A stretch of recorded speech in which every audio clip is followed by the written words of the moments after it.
Bismillahirrahmanirrahim. Assalamualaikum warahmatullahi wabarakatuh. Allahumma syrah li sadri wa yassir li amri wahlul 'uqdatam min lisani yafqahu qawli amma ba'd.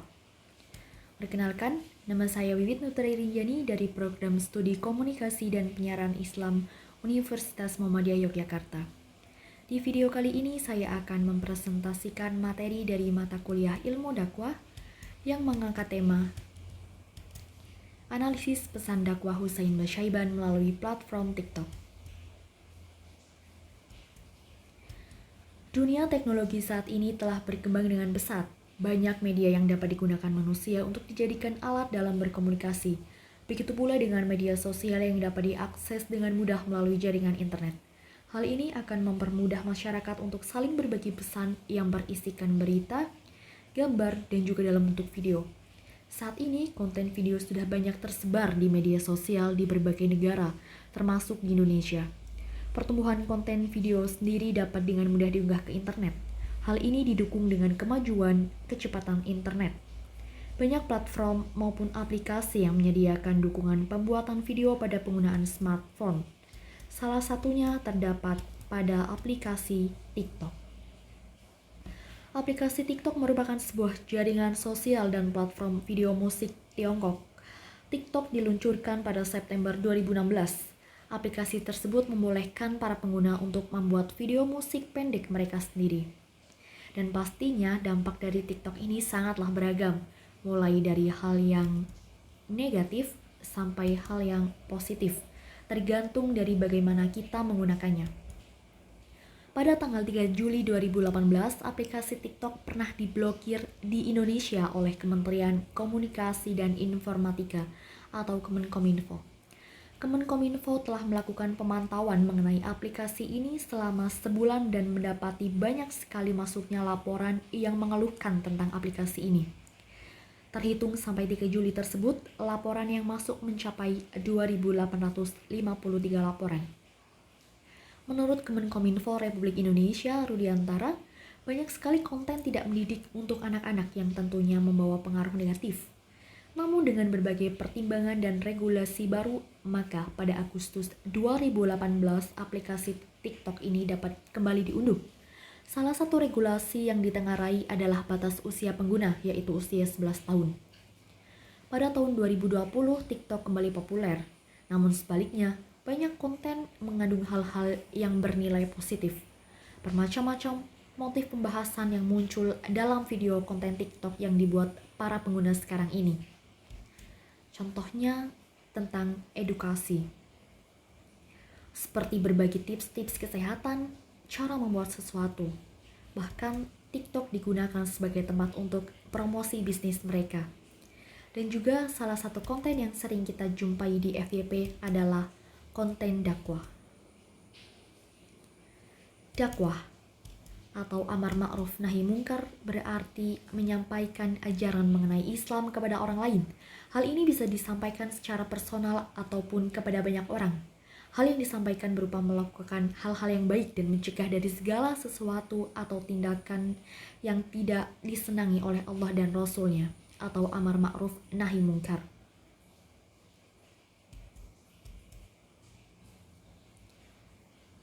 Diterangkan dalam surah An-Nahl ayat 125 yang memiliki arti, serulah manusia kepada jalan Tuhanmu dengan hikmah dan pelajaran yang baik, dan bantahlah mereka dengan cara yang baik. Sesungguhnya Tuhanmu, dialah yang lebih mengetahui tentang siapa yang tersesat dari jalannya, dan dialah yang lebih mengetahui orang-orang yang mendapat petunjuk. Dijelaskan juga dalam Quran Surah Al-Imran ayat 104, dan hendaklah di antara kamu ada segolongan orang yang menyeru kepada kebajikan, menyeru perbuatan yang makruf, dan mencegah dari yang mungkar, dan mereka itulah orang-orang yang beruntung.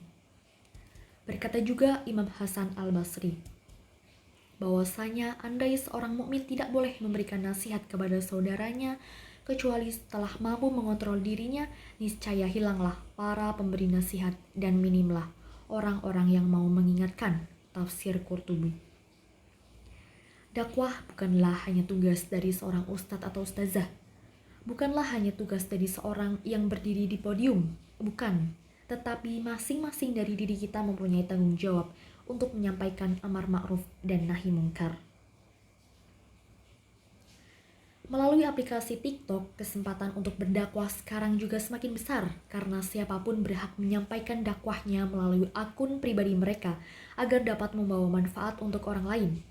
Nah, salah satu pendakwah milenial yang hadir di era global ini di tengah-tengah canggihnya media sosial sekarang ini adalah datang dari seorang remaja asal Jawa Timur berusia 19 tahun bernama Husain Basyaiban.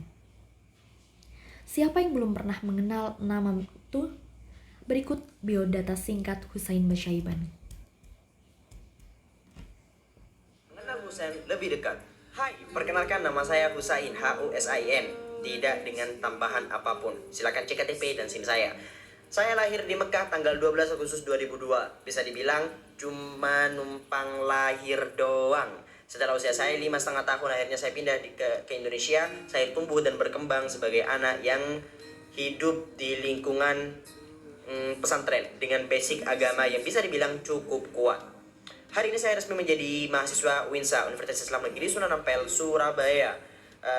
Jurusan ilmu hadis, Fakultas Usuluddin Ilmu Filsafat, semester 2. Oh ya, saya juga bisa dibilang sebagai anak yang gak nakal-nakal amat dan gak baik-baik amat. Ada nakalnya, ada baiknya. Good boy atau bad boy? Saya sad boy. Ada pertanyaan mengenai diri saya ataupun agama? Saya bakalan jawab. Komen. Selain kuliah, Husain Basyaiban memiliki banyak kesibukan lain seperti yang terlihat di media sosialnya, yaitu salah satunya mengkaji ilmu agama bersama kakaknya, mengurus bisnis peternakan ayam di rumah orang tuanya, dan sejumlah kesibukan lainnya.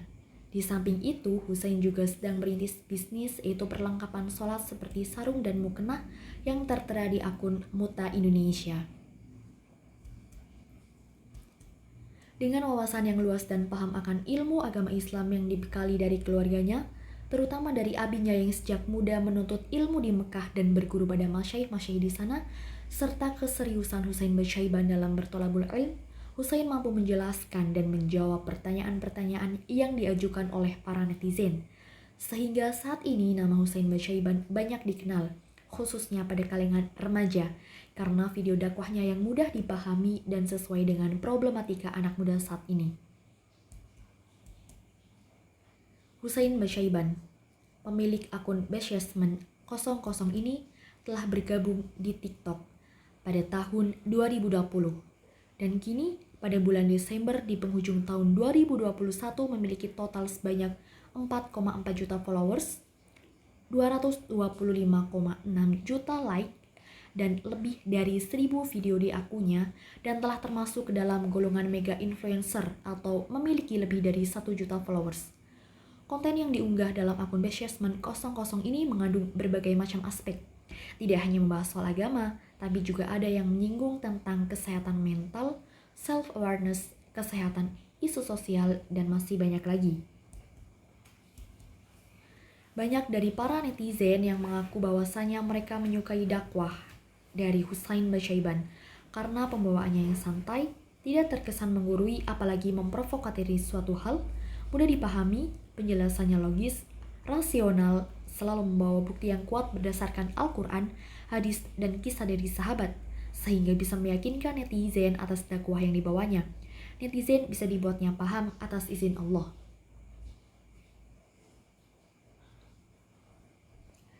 Tentunya ini membuat Husain sangat berpengaruh di TikTok. Dalam kontennya, ia berpenampilan secara santai sebagaimana remaja lainnya dengan ciri khas pembawaan bicara dengan intonasi yang cepat, tegas, dan lugas. Husain Basyaiban, seorang pendakwah muda yang tidak ingin dirinya dipanggil dengan sebutan ustadz, kiai, dan yang semisalnya, ia lebih suka dipanggil dengan nama atau jika ingin lebih hormat, maka dengan panggilan Gus atau Lora. Ada sebuah kalimat yang disampaikan oleh Husain. Percayalah, hingga sekarang saya belum pernah memposisikan saya sebagai ustadz. Saya hanya menjadi wasilah bagi guru-guru saya yang bisa saya sampaikan dengan bahasa kekinian. Nah, mari kita simak bersama sebagian dari dakwah-dakwah Husain Basyaiban dan coba kita ambil pesan yang terkandung.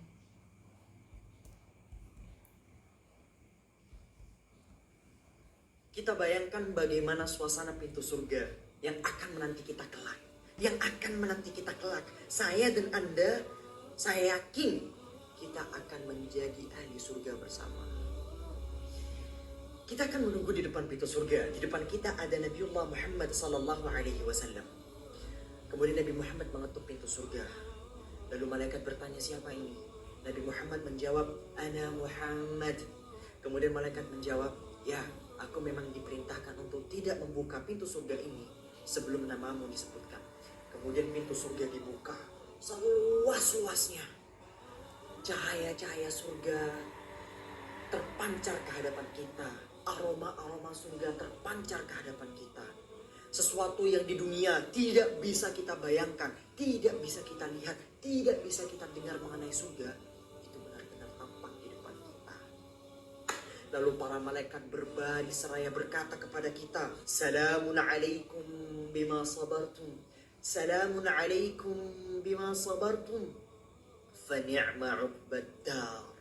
Fani'ma uqbad dar. Fani'ma uqbad dar. Ya Rabb, ya Rabb.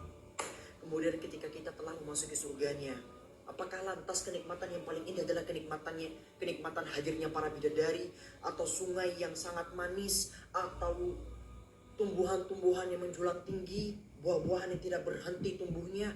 No. Kenikmatan yang paling tinggi di surga adalah melihat Allah tabaraka wa ta'ala. Ya Rabb. Melihat Allah Zat Azza wa Jal, yang kita setiap hari berdoa, mengadakan tangan kita, Ya Rabb, kita mampu melihat dan bertemu dengannya. Ya Allah, wujuhu yawmaidin nadhirah ila rabbiha nadhirah. Ya Rabb, apakah kita kelak akan berdesak-desakan melihat Allah? Tidak, kita akan melihat Allah sebagaimana kita setiap hari melihat bulan pada malam hari. Ya Rabb, ya Rabb. Kebayang, mungkin ada sekedar melihat Allah, palingan lebih indah melihat surganya. No. Allah yang menciptakan keindahan, Allah yang menciptakan kesempurnaan. Lantas bagaimana dengan Allah itu sendiri? Allah yang menciptakan keindahan, lalu bagaimana dengan Allah itu sendiri? Ya Rabb, ya Rabb, ya Rabb. Kenikmatan tertinggi di surga adalah melihat Allah, dan kita akan melihat semua itu pasti. Amin, amin, amin ya Rabb.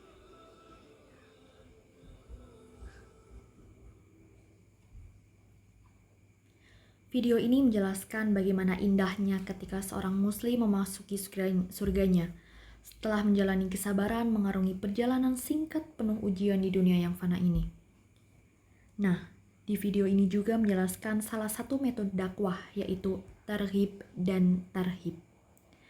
Surga itu ada, neraka pun ada. Jangan buat pincang agama ini dengan hanya menjelaskan salah satunya. Bila yang Anda jelaskan hanya mengenai surga saja, pasti orang-orang akan menganggap enteng agama ini. Begitu pula bila yang Anda tebarkan adalah tentang neraka saja. Niscaya begitu orang-orang akan menganggap agama ini seram. Dalam ayatnya pun Allah sering memasukkan konsep tarhib dan tarhibnya.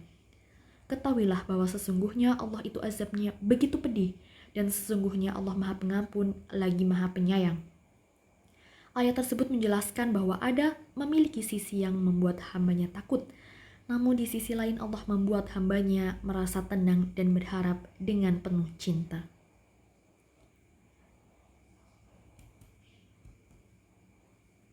Video berikutnya yaitu tentang sholat. Saya tuh sampai sekarang masih bingung sama orang-orang yang suka ngetengin bahkan sholat sampai akhirnya meninggalkan sholatnya. Asal kalian tahu aja, bosan meninggalkan sholat itu dosanya gak sekecil yang kalian kira. Dosa meninggalkan sholat itu besar banget. Mari kita buka bahasanya.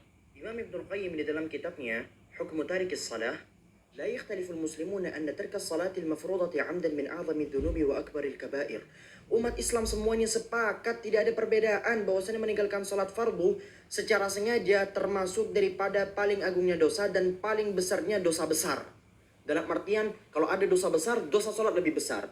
Wa anna ithmahu 'indallahi a'zamu min ithmi qatlin nafsi wa akhdhil amwal, dan dosanya di sisi Allah lebih besar daripada dosa membunuh, lebih besar daripada dosa mengambil harta yang bukan haknya, dan lebih besar, wa min ithmi zina, dan lebih besar dosanya daripada zina, wasariqati, dan mencuri, wa syurbil khamri, dan lebih besar daripada meminum alkohol, daripada meminum khamr, wa annahu muta'aridun li'uqubatillahi wa sakhatihi wa khizyihi fid dunya wal akhirah, dan sesungguhnya dia akan mendapatkan hukuman dari Allah dan kemarahan dari Allah, murka Allah, dan penghinaan dari Allah di dunia dan di akhirat. Dalam artian, orang yang meninggalkan salat itu dosanya besar banget.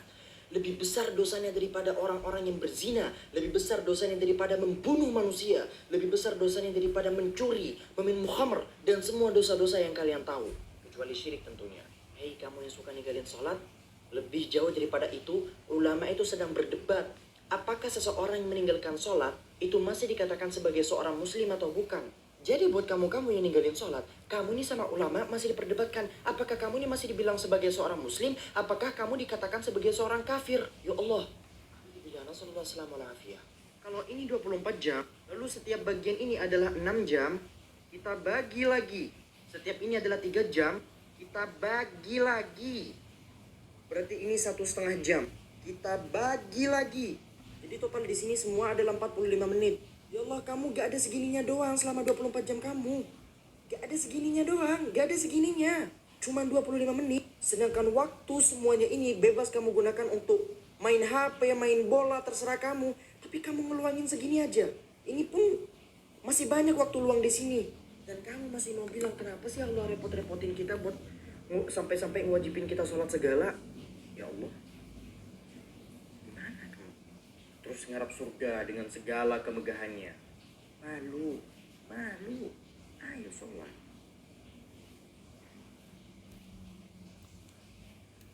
Meluangkan waktu kurang lebih 45 menit dari 24 jam kita untuk sholat saja kita masih keberatan, lalu kita masih mengharapkan surganya? Malu. Aqimis sholat, ayo dirikan sholat. Video selanjutnya menjelaskan bagaimana konsep toleransi beragama yang sesungguhnya itu. Dengan Islam, Kristen, Yahudi, Konghucu, Buddha, Hindu, dan berbagai macam-macam agama-agama lainnya itu beda. Gak ada yang sama. Sekalipun mungkin beberapa Tuhan yang disembah itu sama, namun dengan cara berbeda-beda. Dan apabila Anda ingin membuat sebuah konsep perdamaian, katakanlah kita berdamai dalam keberagaman, bukan damai dalam persamaan. Seakan-akan sekarang ini banyak orang yang berusaha membuat sebuah cacat logika di antara kita. Mereka bilang Islam, Kristen, Yahudi itu semuanya sama-sama benar. Mereka hanya menjalankan dengan cara yang berbeda-beda. Tidak seperti itu, bosku. Kebenaran itu ada yang absolut. Saya sebagai orang Islam, saya percaya bahwasanya Islam satu-satunya kebenaran. Teman saya yang Kristen, dia mengakui bahwasanya Kristen adalah satu-satunya kebenaran. Teman saya Yahudi, Konghucu, Buddha, dan berbagai macam agama lainnya, mereka mempercayai bahwasanya mereka sedang berada di jalan kebenaran. Jadi tolong kita semua yakin terhadap apa yang kami yakini, tanpa harus menyamakan dengan agama-agama lain. Mari damai dalam keberagaman, bukan persamaan. Terima kasih. Kita cukup meyakini keberadaan agama lain, bukan kebenaran agama lain. Mari damai dalam keberagaman, bukan dalam persamaan. Dilanda kesedihan.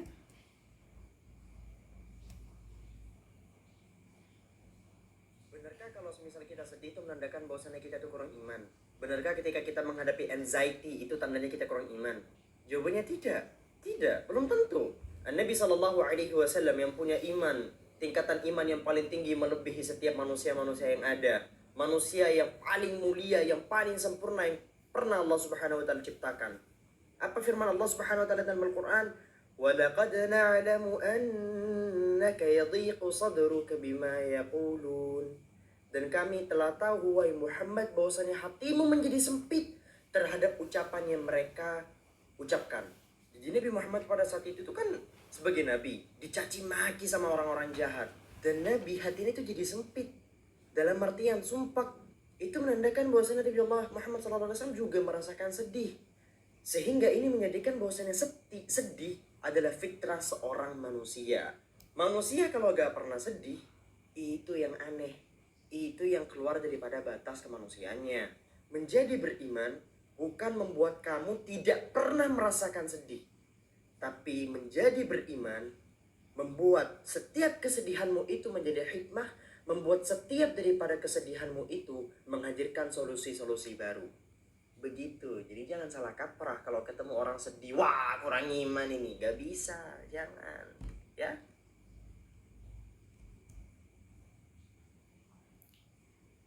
Ketika kita dilanda kesedihan, kegelisahan dan kecemasan bukan berarti itu mutlak karena kurang iman. Nabi Muhammad SAW pun ketika dicaci maki merasakan kesedihan, sehingga rasa sedih adalah fitrah manusia. Menjadi beriman membuat setiap kesedihanmu menjadi hikmah dan memberikan solusi-solusi baru. Jauhi 3 hal sebelum menyesal. Perhatikan 3 hal sebelum menyesal. Yang pertama, kamu terlalu peduli dengan yang pergi. Jadi gini teman-teman, harga diri kalian tuh jauh di atas segalanya. Jadi yang mau pergi silakan pergi, yang datang silakan datang. Kalian pasti bosan ya dengerin aku. Bosan ini bahasanya harga diri mulu, gak apa-apa. Biar tercipta di otak kalian, tersimpan di otak kalian. Kalau sebenarnya harga diri kalian tuh tinggi, kalian aja yang anggap murah. Dasar. Terus, yang kedua, kalian itu terlalu membanding-bandingkan diri kalian dengan orang lain, apalagi di sosial media. Jujur, saya bertahun-tahun punya mindset yang semacam ini. Dan jujur, sulit banget ngilanginnya. Dan alhamdulillah, hari ini saya merasa diri saya berhasil walaupun belum 100%. Mulai untuk tidak membanding-bandingkan diri saya dengan orang lain. Dan hasilnya adalah saya bahagia, alhamdulillah. Yang ketiga, kamu berusaha untuk membuat semua orang lain itu suka sama kamu. Padahal ridha nasi ghayatul la tudrak. Membuat semua orang suka, membuat semua orang ridha dengan kita adalah tujuan yang tidak akan mampu dicapai. Jadi, gak usah.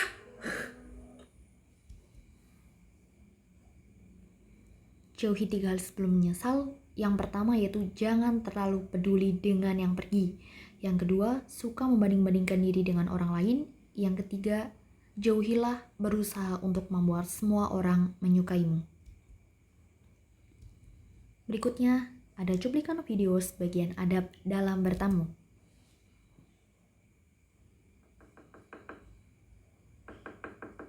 Yuk, siapa? Ini aku.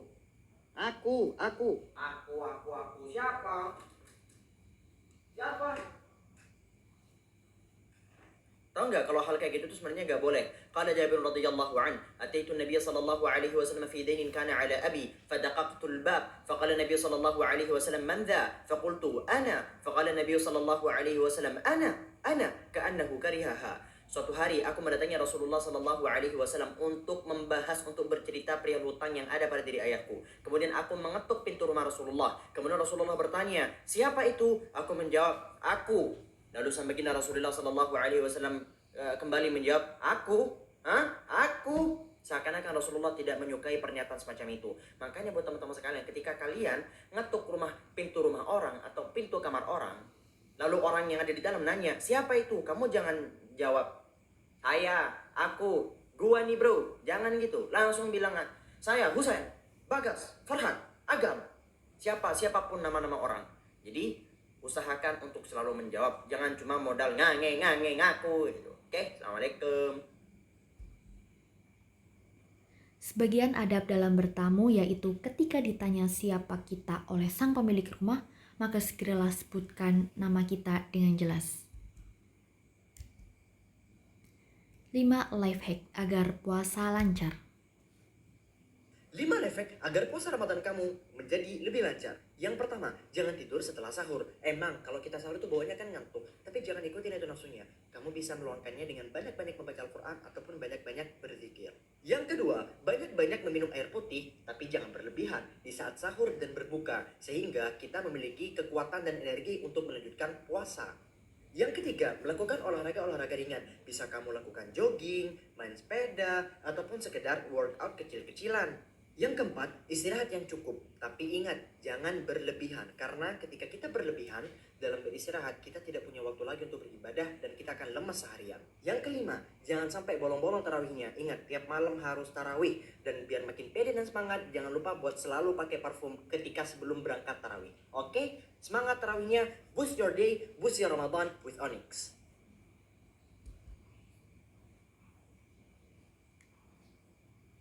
Life hack agar puasa lancar yaitu yang pertama, tidak tidur setelah sahur, banyak minum air putih ketika sahur dan berbuka puasa, Dan yang terakhir yaitu melakukan olahraga ringan. Yang selanjutnya yaitu hukum belajar agama tanpa berguru, atau belajar agama hanya lewat sosmed atau hanya dengan membaca buku, bolehkah?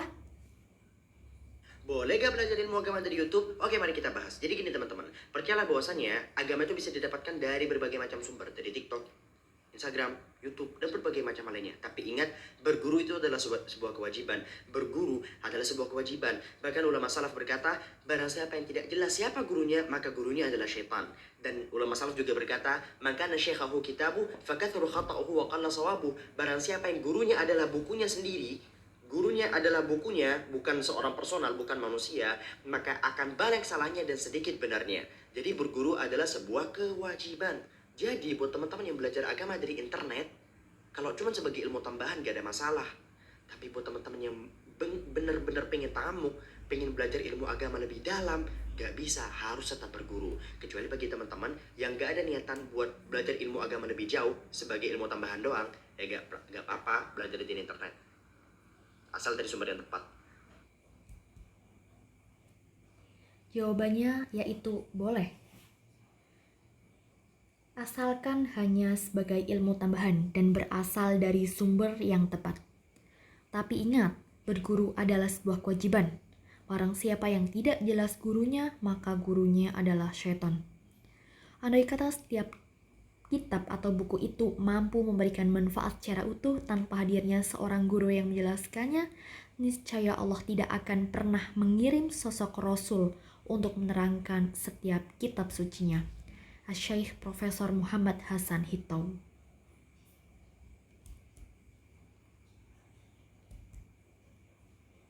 Di dalam kontennya, Husain juga membahas isu-isu tentang perempuan. Tragedi-tragedi yang terjadi belakangan ini tentang pelecehan seksual yang semakin gencar menimbulkan keresahan pada masyarakat, terutama perempuan. Dari situlah titik balik seorang Husain Basyaiban berinisiatif membuat satu komunitas yang bergerak untuk melawan stigma-stigma negatif tentang isu-isu perempuan dan mengedukasi masyarakat tentang semua hal yang berkaitan dengan kodrat wanita yang sebenarnya dalam Islam itu seperti apa, dan bertujuan untuk menciptakan ruang aman bagi para perempuan, serta mengajak kita semua untuk sadar bahwasanya kita juga mempunyai tanggung jawab dan kita tidak boleh berdiam diri ketika ada suatu permasalahan yang menimpa agama kita. Dalam konteks ini adalah tentang isu perempuan. Komunitas tersebut bernama Tawazun Indonesia, di mana kata tawazun sendiri memiliki makna keseimbangan. Seperti yang tertulis dalam hadis, Islam memandang antara pria dan wanita itu sama dalam hak dan kewajiban. Tugas yang diemban dari masing-masing keduanya yang berbeda. Nah, di samping itu, tak jarang Husain Basyaiban melakukan live di aplikasi GoPlay dengan berbagai macam pembahasan yang berkaitan dengan agama, terkadang mengangkat tema request dari para viewers. Ini salah satu contoh cuplikan video live-nya. Ketika orang tua itu gagal mendidik satu anak laki-laki, berarti dia telah menghancurkan satu manusia. Namun ketika orang tua gagal mendidik satu anak perempuan, berarti dia telah menghancurkan satu peradaban, satu umat. Sebab kenapa? Kalau dia gagal mendidik satu anak laki-laki, yang kena dampaknya cuma dia doang. Namun ketika orang tua gagal mendidik anak perempuan, perempuan inilah yang akan melahirkan peradaban. Sama konteksnya, gak harus orang tua, konteksnya ke semua hal pada hakikatnya.